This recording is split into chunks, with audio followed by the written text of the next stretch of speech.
നിങ്ങൾക്ക് കേൾക്കേണ്ടത് ഒരു കഴുതയുടെ കഥയായാലോ? കഥയുടെ പേരാണ് കഴുതയുടെ പാട്ട്. പണ്ടൊരു ഗ്രാമത്തിൽ ഒരു അലക്കുകാരൻ ഉണ്ടായിരുന്നു. അയാൾ ഒരു കഴുതയെ വളർത്തിയിരുന്നു.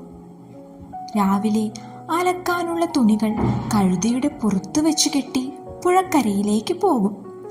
വൈകുന്നേരം തുണികളെല്ലാം അലക്കി ഉണക്കി കഴുതപ്പുറത്ത് വെച്ച് തിരിച്ചു വീട്ടിലേക്ക് മടങ്ങും. രാത്രിയാകുമ്പോൾ കഴുതയെ കെട്ടഴിച്ചു വിടും. കഴുത വയലുകളിലും പറമ്പുകളിലും പോയി അതിൻ്റെ വയറു നിറച്ച് നേരം പുലരുമ്പോഴേക്കും വീട്ടിൽ തിരിച്ചെത്തുകയും ചെയ്യും.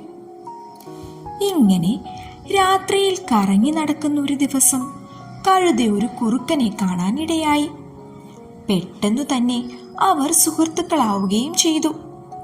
പിന്നീട് അവർ ഒരുമിച്ചായി രാത്രിയുള്ള കറക്കം. ഒരു ദിവസം രാത്രി കുറുക്കൻ പറഞ്ഞു, കൂട്ടുകാരാ, കുറച്ചകലെ ഒരു വെള്ളരിപ്പാടമുണ്ട്. ഇന്ന് നമുക്ക് അങ്ങോട്ട് പോവാം. കഴുത സമ്മതിച്ചു. അങ്ങനെ വെള്ളരിപ്പാടത്തെത്തി വെള്ളരിക്ക കഴിച്ചുകൊണ്ടിരിക്കുമ്പോൾ കഴുതയ്ക്കൊരാഗ്രഹം, ഒരു പാട്ട് പാടാൻ. ആഗ്രഹം കേട്ട കുറുക്കൻ ഞെട്ടി.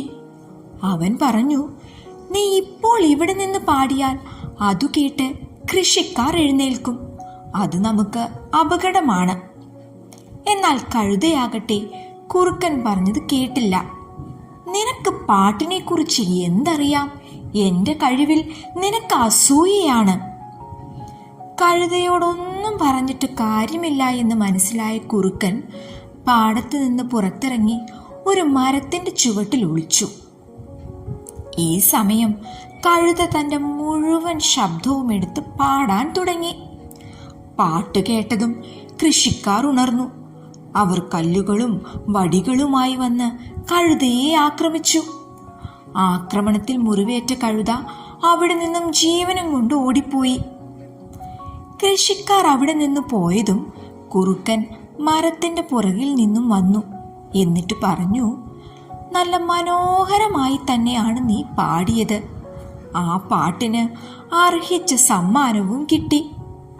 കഴുതയൊന്നും മിണ്ടാതെ തല കുനിച്ചു നിന്നു. ഈ കഥയിൽ നിന്നും കൂട്ടുകാർക്ക് എന്ത് മനസ്സിലായി? സമയവും സന്ദർഭവും നോക്കി വേണം ഏത് കാര്യവും ചെയ്യാൻ.